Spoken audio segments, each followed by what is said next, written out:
Hello, readers of Every Word, and welcome to Every Word 365. I'm your host, Christina Madsen, and today we're reading Exodus 21 through 24. Starting with a follow-up to the 10 Commandments. Which commandment is the most difficult for you? As you continue to ponder this question, I want to share some thoughts on the Sabbath. I was really bothered by this one when I first started reading the Bible because for years I worked the weekend shifts as a news reporter.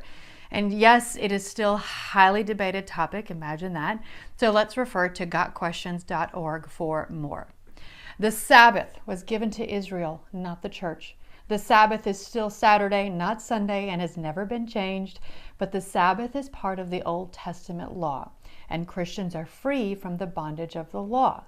And that's in Galatians 4, 1 through 26, and Romans 6 through 14. I am including the entire link about this as well as another one on keeping the Sabbath because I felt very concerned when I was working and doing all these different things. But what I want you to remember is that Jesus did not come to abolish the law, but to fulfill it. Jesus is our rest, and therefore, yes, we are to honor it and keep it holy, but not in the same way the law of the Old Testament demanded. This is very confusing, and this is why it's so important to stay with us until the New Testament. When do we get there? Not till October 1st.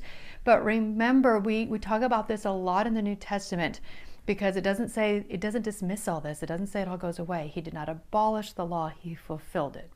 So hopefully these links that I'm including will help give some of you an aha moment.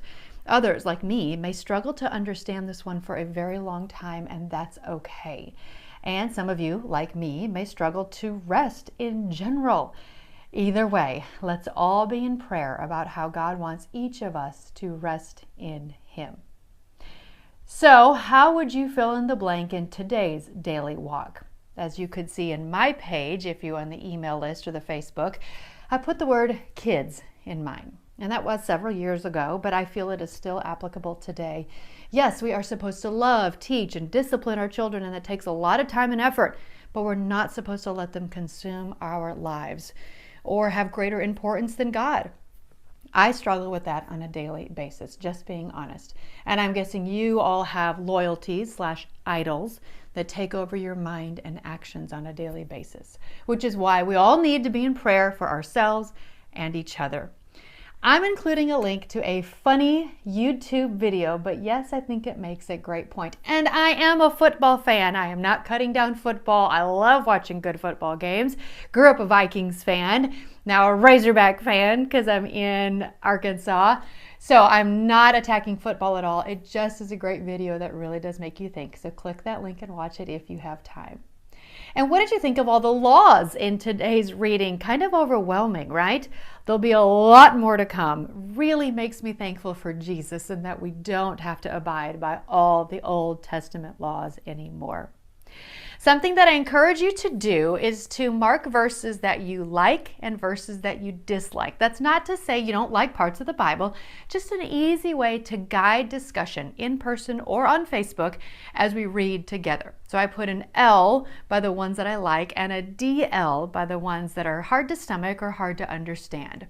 So for example, I put a DL by Exodus 11:7, which talks about a man selling his daughter as a slave. And I put an L by Exodus 24:10, where it mentions lapis lazuli, which is a stone that is very popular in Chile, where my mom is from. I even attached a photo of some earrings that I have with lapis lazuli. Some people say lapis lazuli. You can imagine my excitement the first time I read about an ancient jewel and I actually knew what it was.